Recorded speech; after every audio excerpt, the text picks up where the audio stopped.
प्रिय मित्रों, संत रविदास का नाम भारतीय संत परंपरा में अद्वितीय स्थान रखता है।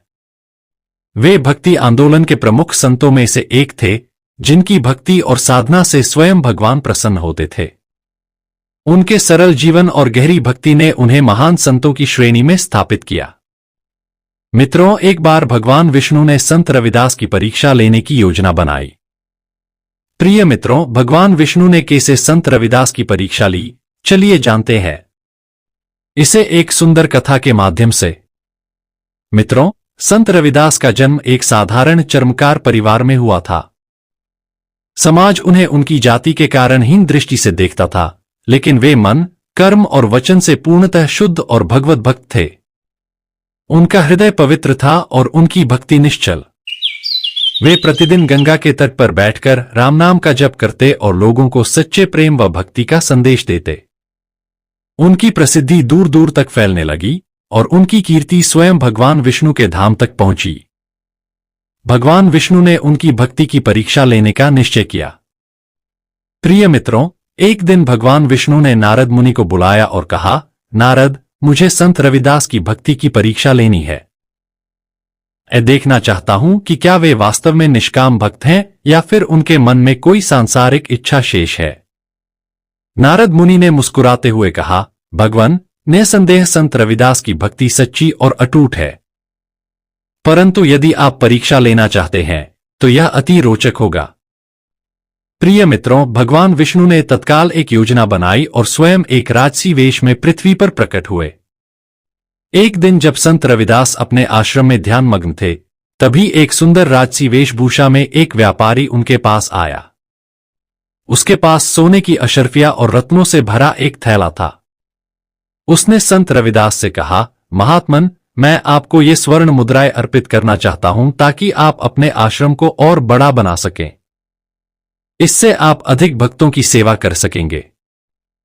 प्रिय मित्रों, संत रविदास ने मुस्कुराते हुए उत्तर दिया, मुझे इन स्वर्ण मुद्राओं की कोई आवश्यकता नहीं है।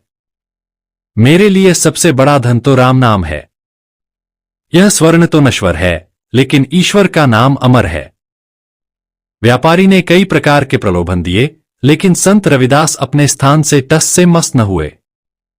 वह व्यापारी कोई और नहीं, स्वयं भगवान विष्णु थे, जो संत की परीक्षा ले रहे थे।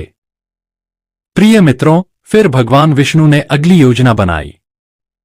अगले दिन काशी नरेश अपने दरबारियों के साथ संत रविदास के पास आए और बोले, हे संत, आपकी भक्ति के चर्चे पूरे राज्य में हैं। मैं आपको अपने राजगुरु का पद प्रदान करता हूं। इससे आपका सम्मान बढ़ेगा और आप समाज का उद्धार कर सकेंगे।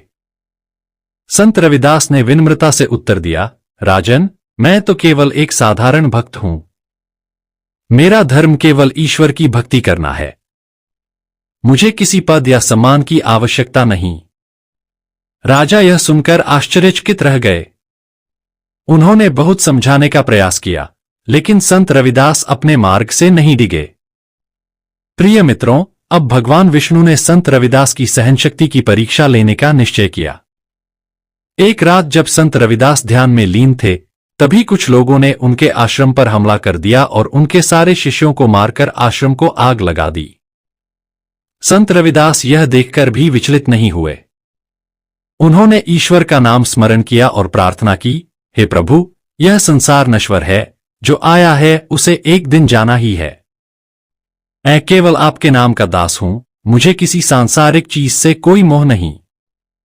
जैसे ही उन्होंने यह कहा, अचानक एक दिव्य प्रकाश प्रकट हुआ और भगवान विष्णु स्वयं उनके सामने प्रकट हो गए।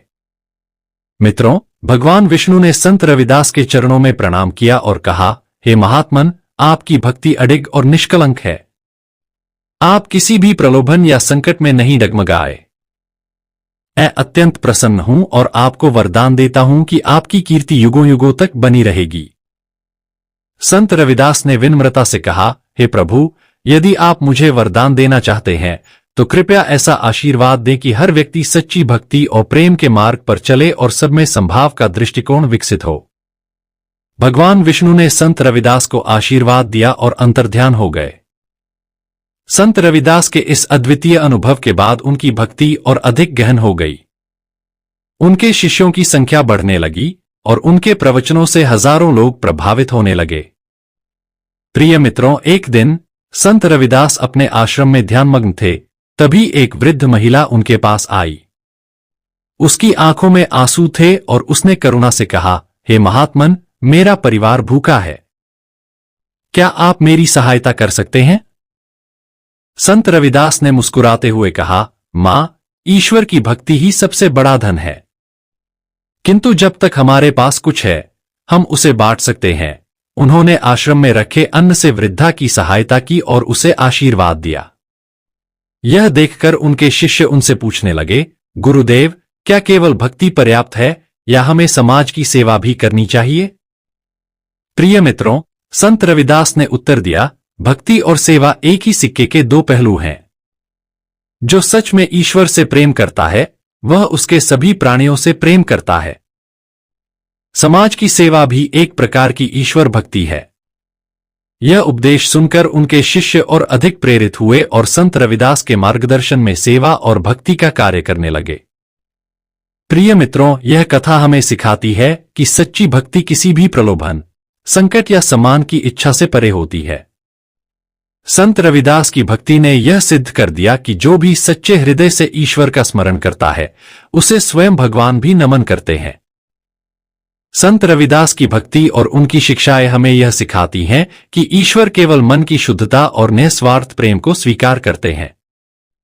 जो भी निष्ठा और समर्पण से उनकी आराधना करता है उसकी रक्षा स्वयं भगवान करते हैं। प्रिय मित्रों, वीडियो पसंद आने पर वीडियो को लाइक और चैनल को सब्सक्राइब जरूर करना। धन्यवाद।